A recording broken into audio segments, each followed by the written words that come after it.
the taste. What? Are you telling me that this poisonous, deadly substance that you put in your automobile can taste okay if you put it in a sweet tea? Yeah, so ethylene glycol in antifreeze, it's odorless, it's colorless. That's why there's a color, make it green or orange or pink, and it has a sweet taste to it. This is Ina Thea Kenoyer, a North Dakota woman with mixed reviews as a girlfriend, quite frankly. At 48 years old, she had been dating her boyfriend, Stephen Riley Jr., for 10 years. Now, she claimed they were common law married, but in North Dakota, that wasn't such a thing. Riley was a construction worker, and Kenoyer seemingly had an up and down relationship with him. In fact, she had previously written about him and her apparent disdain for him in a series of Facebook posts. In 2021, she posted a picture of him and wrote, "I hope you all get what you deserve, you fuck." Another photo she posted of Riley included this caption: "Watch out for this man. He'll bleed you dry and spit you out. I wish I was worried about this man," a third post on the account read. But they made it work, and they were together as a couple. But this girlfriend would soon prove to be poisonous. The sin? Greed. Greed is defined as an intense and selfish desire for something, an excessive, extreme desire, often more than one's proper share. This is the why behind the crime, the motive. I'm Ashley Willcott. I am a court TV anchor. I've been a judge and a trial lawyer, and I can tell you that almost every case I've ever seen intersects with one of the 7 deadly sins: pride, greed, wrath, envy, lust, gluttony, and sloth. The opposite of the 7 heavenly virtues, temptations that taken too far turn deadly. This week, we break down the case of Ina Thea Kenoyer and how the deadly sin of greed turned a loving girlfriend murderous. A little later, I'm joined by Dr. Jan Gorniak in our breakdown segment, where we go deep on the how and the why of one of the biggest cases that lives on today. Let's get into it. This is the Deadly 7. 51-year-old Stephen Riley Jr. He was a construction worker with a girlfriend of 10 years, Ina Thea Kenoyer, and they hit it big, or so they both thought. He and she both believed that he was the lucky recipient of a $30 million inheritance.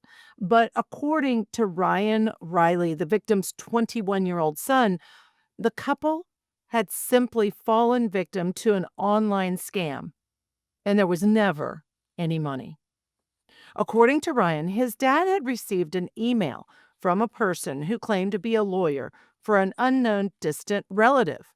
This lawyer organized to meet him at Minot Airport to sign off and receive the $30 million in cash. He wasn't suspicious before he went to the airport, but he was convinced he had inherited the money and he was going to receive it when the supposed lawyer landed, Ryan told the Post. He planned on getting acres of land, giving me and my brothers a chunk, and then opening his own auto shop. So Riley, ready to collect his $30 million, went to the airport with a lot of his friends and Kenoyer to meet a lawyer to complete the inheritance transaction. But the supposed lawyer never showed up. It was a scam. His son said this: "It was a stranger who managed to trick my dad into believing it was true, unfortunately." Now, according to all his friends who went with him to the airport to see him get his $30 million, his health started to rapidly decline at the airport. He was acting as if he was drunk, even though he hadn't been drinking any alcohol, and he started having stomach pains. His friends tried to get him medical treatment at the airport, but Kenoyer herself insisted, "No, he is suffering from heat stroke, and I just need to take him home." She told them she herself had medical training and that it was only heat stroke. When a friend checked on Riley the very next day, Kenoyer told them, oh, he'd gone to a walk-in clinic and he was fine. Evidence later showed there were no clinic or hospital records that showed Riley had ever been treated. As the days passed, Riley's condition got worse, and eventually authorities were called. They were asked to go to Riley's home because there was a suspicion and a report of an unconscious person. He was airlifted to a hospital, and on September 5th of 2023, he died. His son Ryan, who was in the military and based in Texas, took emergency leave and rushed to North Dakota when he learned that his dad was in the hospital. His dad died, and he visited the home following his death. He and Riley's friends and family all suspected that Ina Thea was responsible for Riley's death. After all, they all reported that construction worker Riley had big plans for the millions he was going to receive, $30 million to be specific, but apparently that he didn't want his girlfriend, Ina Thea, to share, and he'd already planned to break up with her. They contacted the police and reported their concerns. They thought Ina Thea had poisoned him with antifreeze. They weren't too happy, and my dad wanted to leave her for a while, said Ryan, the son. She just never worked, and she was leeching off of him. He went on to say she was extremely lazy, and she never did anything. On the other hand, Riley's son Ryan described Dad as a very caring person that would go out of his way to help those around him. Kenoyer was arrested, and she was charged with the murder of the death of Riley in October of 2023. She herself then told investigators she was entitled to some of Riley's inheritance as his common-law wife and planned to split the money with his son, and she estimated that would be about $30 million. An autopsy was performed, and it found that Riley died from ethylene glycol poisoning, a main ingredient used in antifreeze. Kenoyer pled guilty to murder and to extreme indifference to human life, and the state district judge, Richard Hagar, accepted a joint sentencing recommendation. That means the state and the defense agreed on 50 years in prison to serve 25 years, with 25 years suspended, along with 10 years of supervised probation and $3,455 she was ordered to pay in restitution to Riley's family. This was in lieu of what she faced if she'd gone to trial, which would have been life in prison without parole. Riley's son, Ryan Riley, faced Kenoyer in court at her sentencing hearing, sharing with the court how hard the loss had been. To have you take away someone so important is just hurtful. I can't even find the words to describe how I feel and how much it burdens everyone. I just wish none of this had ever happened. I never expected to lose my dad to something so selfish. I am so excited to introduce a special guest today, Dr. Jan Gorniak, and she is a board-certified forensic pathologist. So what a perfect case to get all of your expertise, all of your insight. Before we jump into that discussion that I really can't wait for, all I could think, Dr. Gorniak, when I was reviewing this case, doing all of my research, getting all the details, all I could think was, we have a poisoning using antifreeze, or in the alternative, in some cases I've covered, teardrops that are eye drops that people use to poison. It's really remarkable to me how often I see this. And the other thing, I thought, again, we have a scam for $30 million. It's so sad to me. People are so vulnerable, and these stupid scammers get away with it and convince people you've inherited $30 million. And I blame the scammers. I don't blame any victim because it happens again and again and again. So those are the two components that really stood out to me. Dr. Gorniak, as we jump into this, here's what I want you to share with us first, though. A forensic pathologist, when I was on the bench, that meant you were the expert that we were listening to, that the jury was relying on for your expert opinion.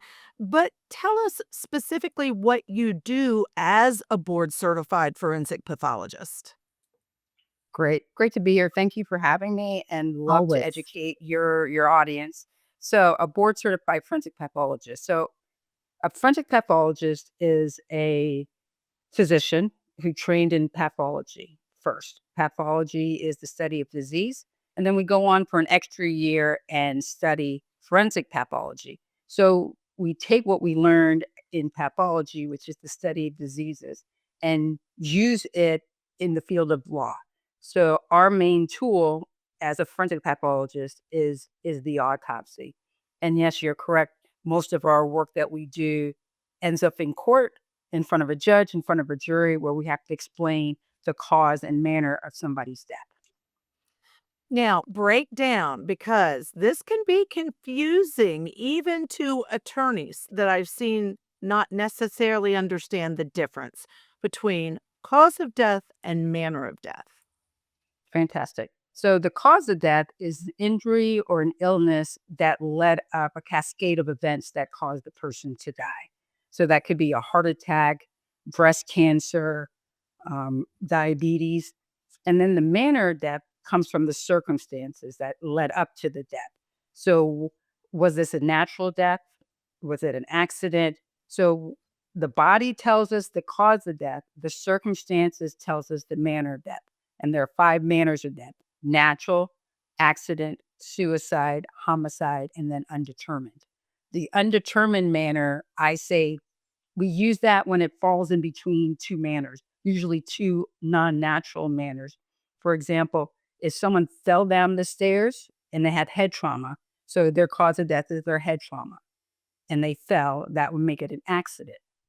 The same cause of death, someone's found at the bottom of the stairs, but someone pushed them, that makes it a homicide.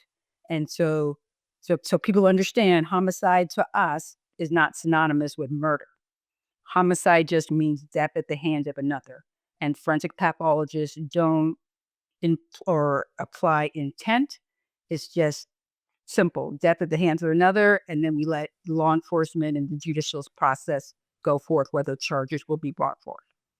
Oh, I like that description. And I like the way that you described the cause of death based on the body. So, in this case, for instance, they know it was based on the poisoning by the antifreeze. And part of what amazes me is how frequently I see it in the cases I cover. So, tell me, first of all, is poisoning that unusual from your perspective? Poisoning as in a homicide, someone using poison to kill somebody else, I haven't seen it frequently, but we can put drug abuse, drug deaths into that poisoning category with the fentanyls, the methamphetamines. So from that aspect, yes, but to use antifreeze or like you mentioned before, the eye drops as a quote unquote weapon, I have not seen it that much in my career. So, what's interesting in this case, and I want to get into now some of the evidence and what you would consider in your work as a forensic pathologist, because part of what I noticed was that the coroner was told by the friends of the victim in this case, Stephen Riley, that number one, Kenoyer had made comments about poisoning her boyfriend with antifreeze in the past. And so as a result of that, then they ran the test for the ethylene glycol, which I understand is the key ingredient in antifreeze. And my question is, how do you know to run the test for those kinds of poisons? Do you have to have other evidence? Meaning, does somebody have to say to you, oh, I think this happened, or oh, she said this happened? Or are these tests that you would typically run during an autopsy? Usually it's the circumstances. If someone tells us, that's Mm. fantastic because we're not gonna test for every single poison drug out there. So having that information up front is very, very helpful. But all autopsies, depending on the circumstances, are going to have a toxicology report done. So toxicological testing will be performed. So at autopsy, we take the vitreous humor, which is the fluid from the eye. We take blood, we take urine, sometimes liver, depending on the condition of the body. And we are always going to test for drugs and alcohol. So when we say alcohol, we're not always saying ethyl alcohol, which everybody thinks of as a beer or a glass of wine. So the toxicology lab will probably see that ethylene glycol come up. But in most cases, it's very helpful to have that history. In this case, he died in the hospital. But in some cases where people are found dead at home, and we don't know. We have death investigators that go to the scene and investigate. So part of their job is to investigate the death. Unlike police, who when they go to a scene, they investigate a crime. So when we go to a scene as a death investigator, we're looking for clues. We'll look for prescription medication. We'll open up the refrigerator. We'll see if there's a lot of alcohol around. We might even see a glass on the side of the table with some substance in it. So there's a lot of players that go into determining if their poisoning was part of the cause of death, but direct information from family and friends is invaluable. You have described it in such a way that this is how you want an expert witness to testify because you're spoon feeding me like I'm a juror. And it's so important because, again, the way you've broken down the cause versus the manner, looking at the body versus the circumstances, because I want to focus now on those circumstances that you're saying are so important that you gather. And I want to give you some of the different factual elements of this particular case because now that we know that it was a poisoning and that was the cause of death in this case. I want to ask you about each of these pieces. If, as a death investigator, you found this out, would it trigger anything in your mind to say we need to test for this? So, for instance, the son Riley immediately rushed. He was in the military, immediately rushed home when his dad was in the hospital. Dad died. He goes to the father's house. And here's how he describes the father's house: dog waste almost everywhere, dirty clothes scattered all over the house. Trash seemed to be endless. Nothing there was clean. Does that mean anything to you as a forensic pathologist? Yes and no. We've been in many houses and people live many different ways. So, what would be interesting to know is if that's a change. So, when the son is there and he knows his dad, and he knows his dad to be a neat freak, to go there, now that's something out of the ordinary. Or people are very forthright and say, "Yep, that my parents were messy. This is not unusual." So depending on if it's a change from normal, then that our triggers go up because then we're looking for something suspicious. What changed to make the now start running in this type of condition? All right, let me give you another fact from this Okay. case that we know to be true because, of course, law enforcement starts investigating because friends, again, he had a lot of friends as Stephen Riley, and a lot of the friends are saying she did it. We know she did it. She is responsible for his death. So the authorities go to search the home where they lived together. They'd been together 10 years, and they found several items, including a Windex bottle containing a green liquid. What's that piece tell you, if anything? That tells me that that's not Windex because most Windex is either clear or blue, and then there's also an odor to Windex. And antifreeze is odorless. So first clue, something else is in that bottle. That is not Windex in that bottle. All right. And would you test what's in the bottle or do you send it to the lab? So if a death investigator finds this bottle, what happens next with that bottle of stuff? So one or two things can happen, or both. So either we release it to law enforcement and have them test it. But sometimes law enforcement, I mean, considering what the cause of death is, they have enough evidence that they have to collect and test. So they may not want it. So the death investigator can bring that back to the office. And some offices around the country have their own toxicology lab, and others have to send it out. So it can be tested through our lab just to say, hey, what is it? So either or, send it to the police and they can hold on to it until we know what we're dealing with the body, or we can test it and get ahead of it to say, "Oh, okay, this is what's in this bottle. Let's make sure we test if that's in the decedent." Okay. So here's one of the last facts I want to give you because this one leads to an interesting discussion question, and that is that Kenoyer did confess to adding antifreeze to Riley's sweet tea to disguise the taste. What? Are you telling me that this poisonous, deadly substance that you put in your automobile can taste okay if you put it in a sweet tea? Yeah, so ethylene glycol in antifreeze, it's odorless, it's colorless. That's why there's a color, make it green or orange or pink, and it has a sweet taste to it. I'm not sure why, but that's sometimes how accidental deaths from ethylene glycol can happen. I mean, you could spill it in your garage and have your dog or your cat lick it, and that they can die from that. Or you have a little kid and you put it in another container, and the little kid finds it and drinks it. So I'm a sweet tea lover. So the sweeter the better. Put a little bit of extra sweetness in it. It might taste a little odd, but you never know. I've never tried antifreeze. I'm not sure how sweet it is, but you put sweet something into something sweet, it's sweet, and he may not have known the difference.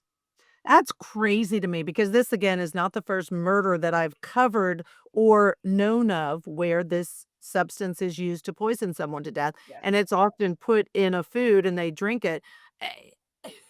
It's really crazy. Clearly, it is very toxic. Um, Yes. I in Now I wanna relate this case to a recent case, and I don't know if you're familiar with it or not, but I can tell you a little bit about it. It was May of 2023. Corey Richens accused of Yes. poisoning her husband to death, and then she wrote they had young kids. She wrote a book on grief, made lots of money off of that, so I would connect that to greed as well, which we're gonna talk about in a minute, but that was a lethal dose of fentanyl. Fentanyl, you hear about being in drugs on the street. We know it's dangerous. A lot of kids in college will take drugs and it has fentanyl in it. It's deadly. Is it also odorless?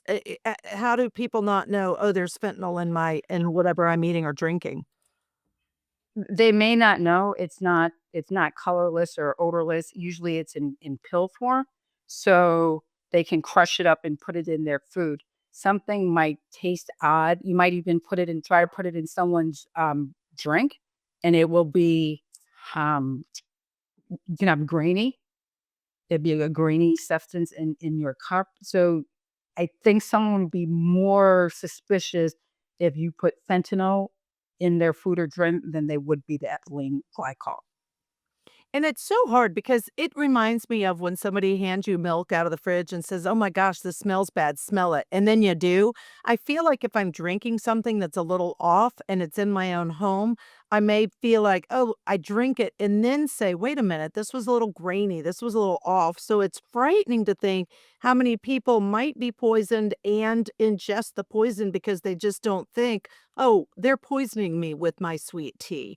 There was one Absolutely. Yeah, it's crazy. So there was one other case that was in 2023 where a Colorado dentist is charged with first degree murder, and he allegedly laced his wife's pre-workout shakes with arsenic. So tell us a little bit about arsenic as a poison. Wow, arsenic is very fatal, very toxic and deadly. I've tried some of those pre-workout drinks myself, and they don't taste good at all anyway. So I guess you add something else or however she mixed it, but it might have been masked again. So I'm with you. I wouldn't think that I'm going to work out in the morning that I do every day and I use this pre-mix, or we're sitting down for dinner that my spouse would be putting something in my food. But you're right. I would hope people were like, this something's wrong. You know what I mean? This doesn't taste good, instead of trying to continue to eat it or to continue to drink it. Like I said, I don't think most people would taste something funny and go, did you put something in my drink? I don't think that would happen. And Right, I'm not telling right. you know what I mean? So you just continue because it's out of the ordinary, but the extreme, now that's impossible. So it has to be something else. And I think that's how people get away with it. Although it's funny in this particular case, they're red flags in retrospect, right? We know that allegedly they weren't getting along well, that she had posted things, even calling him "you fuck" on Facebook. So of course she obviously put that out publicly. She didn't think of him favorably all the time. And the house conditions that it was in, a lot of little things to say, yeah, it wasn't really a happy relationship. And then he thinks he gets $30 million in inheritance. Well, I would automatically be suspicious of everyone around me because I'd think, "Who's gonna kill me for the money?" Because that's a lot of money. So, Yeah. in hindsight, you look at all these red flags. Let's talk a little bit about motive because, of course, it's not the element of a crime, but motive is always so important, and I can see a 7 deadly sin or multiple with every murder that I've ever covered, but in this case, I don't really see multiple, I see 1. It's greed because it was $30 million, and she insisted even after she was arrested, she still thought there was $30 million. The attorney didn't show up at the airport. It was a scam. But in her mind, there was still $30 million. She was insisting, I'm common law. I get half of it. The sons get half of it, even though law enforcement had to explain in North Dakota, we don't have common law marriage. Well, then she got upset with law enforcement because she was really upset because she wanted the money. So, talk to me, first of all, what you thought about this case in particular and greed causing people to commit some of these deadly sins. Right. This is a sad case all around. I mean, we can go back to the scammer, right? The scammer is greed, and probably trying to get Mr. Riley's bank account numbers and things like that. How they found him, not sure why they think he had a lot of money, but when people get scammed, they'll do anything thinking, "Oh, I'm going to get the $30 million. I have this long lost cousin, wherever in the world, and then I'm going to get this." And not to victim shame, but if you're explaining where they live and the conditions they live in, I mean, at $30 million, I'd take 3, right? But if you tell me there's 30, I am like, I'm not telling anybody, and I'm just not showing up to work, and I'm out of here. So in that part too, $30 is a lot of money. We can change a lot of people's lives, you know what I mean? And so there's the first piece of the scammer, and then there's Mr. Riley unfortunately falling for the scam. And then there's his quote unquote, not really common law wife, who thinks she's going to get $30 million or half of $30 million, which is, unfortunately, she fell for the scam also, and it's sad that nobody said, "You know what? I don't think this is true." Well, maybe his friends said, "Let me," that's why they went to the airport with him, or they tried, I'm not sure of those conversations in the background that said, I really don't believe this. Did you call your family members to see and did any research? I really hope that you're not getting scammed, but this is what it sounds like. But the ball was in motion. And unfortunately, you know what I mean? Money went over love. You know what I mean? And so the greed of it all. And so you would think that you would want to share the $30 million if you really loved him, you know what I mean? Or $15 million, because if it was really there, the $30 million would have been for both of them. Even though I guess she had heard that he was going to break up with her after he got his money. Um, so she should have waited, she should have waited to see if this really is there really $30 million. So it always surprises me when spouses or girlfriends kill for money. There's a case, currently where you would have been better off if he was alive, and that I'm just not sure what it is in people, especially in these days, where money is the cure for your life. We work hard for what we have, and if you want something, you work for it. Things aren't just given to you. And in this case, they thought, "Oh, this is a gift for some reason," and it just overtook, and people made very poor decisions. Is especially this lady thinking that this is my ticket out. Right, but greed versus love, envy, you know what I mean? Envy could play a role in it. It also, because now I can have what the Joneses have down the street. I can have a better life. But could you really? Yeah, could you really? But what a greedy Gus Ina Thea was, because to your point, 30 million, I mean, come on, that is beyond life changing. And to your point, if you love someone and you don't allow your greed to turn deadly, hey, I'm good with a million, right? Like, I don't even need 15 million. There's so much there that it's amazing to me to think, I need all of it. I need half of it. So I'm just going to kill him, split it with the sons, and I get half of it. Do you need $15 million? And, I'm digressing a little bit, but I have to just mention this. I watched, it was a 1 hour special about lottery winners and interviewing lottery winners, big lottery winners, not a million, but 15 million, 100 million, a lot of money. Every one of them talked about how unhappy they were after they won the lottery and how happy they were before they won the lottery. And it's such a great example of, some people think, oh, all this money will solve my problems. I'll be the happiest person in the world. And the reality is, no, you're not necessarily going to be happy with that money. In fact, people that get lots of money are so unhappy, miserable, they can't Right. stand it. So, that's the other piece of this money motive part. But I have to ask this, is motive in a case one of the circumstances that you, as a forensic pathologist, at all consider when you're looking at the manner of death? No. So I mean, we have to, I don't want to say put our blinders on, but it's just the facts. So when we determine manner, we're not even thinking about intent. So you can say, like, if, an accidental shooting. I had a deposition last week where the attorney asked me as about an accidental homicide. No, it's not accidental. It's either a homicide or it's not. Just because you didn't mean to do something does it not make it a homicide. You were playing with a gun and you accidentally shot somebody. From where we sit, it is still death with the hands of another. And then we let law enforcement piece that other part out. So we just look at the circumstances of the death.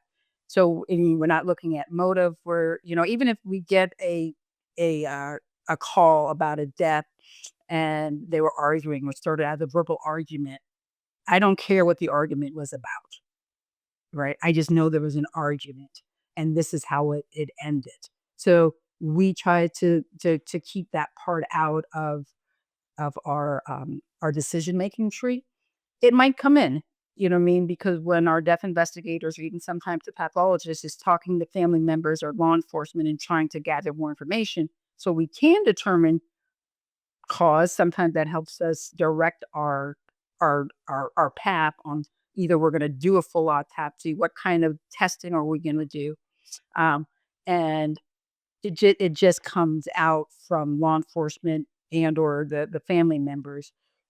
It's documented, but we don't use that to determine. Our job is to tell the story of our decedent, right? We tell their story, we listen, they tell the story, we listen, and then we let everybody else know what the story is, regardless of motive or one of the deadly sins. And those are all the legalities that get imposed on a court case in the criminal justice system, because things like stand your ground, self defense, those definitions and what is allowed in self defense vary state to state. And so then you can have hearings on stand your ground to see whether or not they were allowed to do it based on the facts and therefore are not going to be convicted of murder, for instance. So there's so many legalities on that piece of it. And I just really like the way that you've helped explain not just manner and cause of death, but following the body and also then the circumstances to look at only the facts to come up with the medical, because you're the medical piece. You're the experts we need to rely on in court for a jury to have that information. Dr. Jan Right. Gorniak, I cannot thank you enough. Any last thoughts about this case or anything else you'd like to share? This case is unbelievable. It's out there, and I know she tried to say that he had heat stroke and he was drinking alcohol. So she went to great lengths to try to cover up, but yet admit. admit to it at the same time. So, like, I'm gonna end with, as a forensic pathologist, we give a voice to the voiceless. We're there to tell their story, and at the end of the day, that's who we advocate for. How whatever path it takes through the judicial system, that's a different lane. That's not my lane. So as long as I'm advocating for my patient, and doing the best I can to get them justice, my job I did a great job. And here's what I love about you and those who are good at what you do as a forensic pathologist. You follow the evidence, which is all we can ask for. You don't get colored by any of the other things around you. You follow the evidence to determine that cause and manner of death. Thank you for what you do, and thank you for joining the Deadly Seven today. Oh, I'm so appreciative. I'm honored to be here. Thank you for having me. Absolutely.